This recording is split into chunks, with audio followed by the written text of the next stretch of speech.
There's an affirmation of faith that we'll be invited to say together later on in the service that begins with the line, "We are not alone, we live in God's world." So it's a theological statement to say that we're made for community. It's also a psychological reality.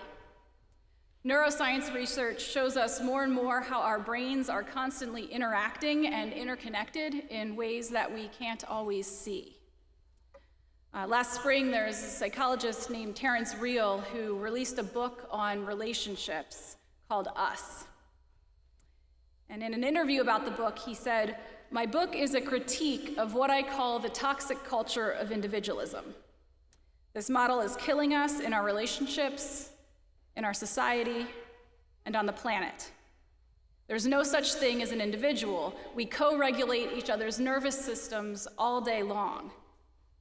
We need to shift from the control model to a collaborative one, an ecologically humble model.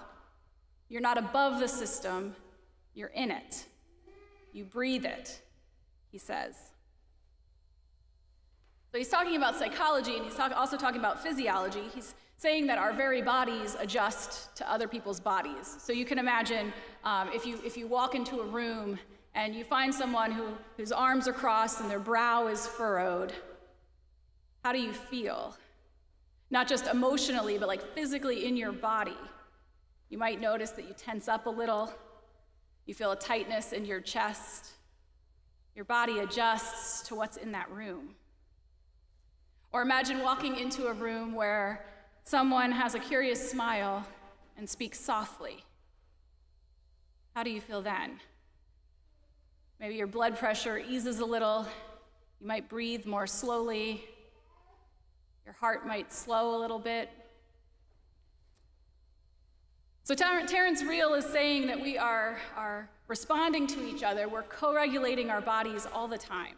We're not above our bodies. Jesus wasn't above his body. We aren't above the relational systems that are part of humanity. We're in it. And so is Jesus. That's what incarnation means.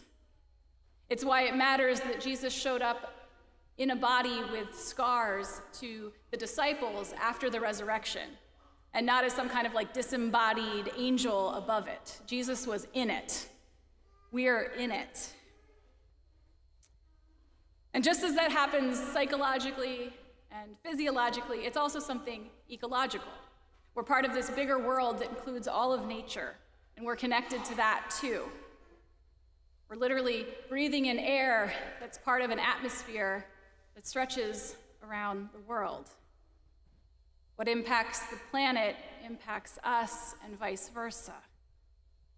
We're not above the world, we're in it.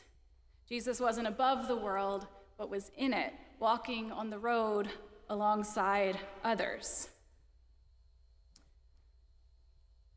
That's why I'm convinced that though religious participation continues to decline in our society, what we do here together as a faith community is not only good, but it is vital and it is needed. Community matters.